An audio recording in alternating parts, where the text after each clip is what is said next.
ಭಾರತೀಯ ಸೈನಿಕರು ಪ್ರತೀಕಾರ ತೀರಿಸಿಕೊಂಡಿದ್ರು. ಆಪರೇಷನ್ ಸಿಂಧೂರ ಸಕ್ಸಸ್ ಆಗಿದೆ. ಈ ಸಂದರ್ಭದಲ್ಲಿ ಏನ್ ಹೇಳ್ತೀರಿ? ಭಾರತೀಯ ಸೈನಿಕರ ಕಾರ್ಯಾಚರಣೆ ಬಗ್ಗೆ, ಅವರ ಕೆಲಸದ ಬಗ್ಗೆ ನಮ್ಗೆಲ್ಲರೂ ಕೂಡ ಹೆಮ್ಮೆ ಇದೆ. ಇವತ್ತೇ ಅಂತಲ್ಲ, ಚೈನಾ ಮೇಲ್ವಾ ಯುದ್ಧ ಮಾಡಿದಂಥ ಸಂದರ್ಭದಲ್ಲಿ ಲಾಲ್ ಬಹದ್ದೂರ್ ಶಾಸ್ತ್ರಿ ಅವರು ಪ್ರಧಾನಮಂತ್ರಿಗಳಾಗಿ ಒಂದು ಯುದ್ಧ ಆಯಿತು. ಅದಾದ್ಮೇಲೆ ಇಂದಿರಾ ಗಾಂಧಿ ಅವರು ಬಹಳ ದಿಟ್ಟ ನಿರ್ಧಾರವನ್ನ ತಗೊಂಡಿದ್ರು. ಎಲ್ಲಾ ಯುದ್ಧಗಳಲ್ಲೂ ನಮ್ಮ ಸೈನಿಕರು ನಮ್ಮ ದೇಶದ ಕೀರ್ತಿಯನ್ನ ಹೆಚ್ಚಿದ್ದಾರೆ. ಈಗ ಕೂಡ ಸರ್ಜಿಕಲ್ ಸ್ಟ್ರೈಕ್ ಮಾಡಿರ್ತಕ್ಕಂಥದ್ದು ಬಹಳ ಸಂತೋಷ. ಇದು ಬಹಳ ಹಿಂದೆನೆ ಆಗ್ಬೇಕಾಗಿತ್ತು. ಪುಲ್ವಾಮಾ ಘಟನೆ ಆಯ್ತಲ್ಲ, ಆ ಸಂದರ್ಭದಲ್ಲೇ ಮಾಡ್ಬೇಕಾಗಿತ್ತು. ಆ ಸಂದರ್ಭದಲ್ಲೇ ಮಾಡಿದ್ರೆ ಪಾಕಿಸ್ತಾನ ಈ ಚೇಷ್ಟೆ ಎಲ್ಲ ಮಾಡ್ತಿರ್ಲಿಲ್ಲ.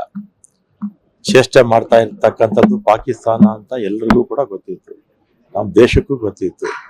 ಈ ತೀರ್ಮಾನವನ್ನ ಬಹಳ ಹಿಂದೆನೆ ತಗೊಂಡಿದ್ರೆ 40 ಸೈನಿಕರು ಪುಲ್ವಾಮಾ ಘಟನೆ ಸಾಯ್ತಿರ್ಲಿಲ್ಲ. ಮೊನ್ನೆ ಕೂಡ 26 ಜನ ಟೂರಿಸ್ಟ್ಗಳು ಪ್ರವಾಸಕ್ಕೆ ಹೋಗಿದ್ದಂಥವ್ರು ಕೂಡ ಸಾಯ್ತಿರ್ಲಿಲ್ಲ. ಅಂದ್ರೆ ಸೈನಿಕರಿಗೆ ನಿರ್ಧಾರ ಅವ್ರಿಗೆ ಬಿಟ್ಬಿಟ್ರೆ ಇನ್ನೂ ಚೆನ್ನಾಗಿ ಕೆಲಸ ಮಾಡ್ತಾರೆ. ಸರ್ಕಾರ ಅದಕ್ಕೆ ಪೂರಕವಾಗಿ ಬೆಂಬಲ ಈಗ ಕೊಟ್ಟಿದೆ. ನಮ್ಮ ಪಕ್ಷ ಕೂಡ, ನಮ್ಮ ಕಾಂಗ್ರೆಸ್ ಪಕ್ಷ ಕೂಡ, ಮತ್ತು ನಮ್ಮ ಅಧ್ಯಕ್ಷರು ನಮ್ಮ ಖರ್ಗೆ ಅವರು, ರಾಹುಲ್ ಗಾಂಧಿ ಅವರು ಎಲ್ಲರೂ ಕೂಡ ನಮ್ಮ ದೇಶದ ಜೊತೆ, ಸೈನಿಕರ ಜೊತೆ ನಾವಿದ್ದೀವಿ ಅಂತ ಬಹಳ ಹಿಂದೆಯಿಂದ ಅನೇಕ ಸಲ ಹೇಳಿದ್ದಾರೆ. ಇಡೀ ದೇಶ ಒಟ್ಟಿನಲ್ಲಿ ನಮ್ಮ ಸೈನ್ಯದ ಜೊತೆಗೆ ಇರುತ್ತೆ, ಕೇಂದ್ರ ಸರ್ಕಾರದ ಜೊತೆಗೂ ಇರುತ್ತೆ.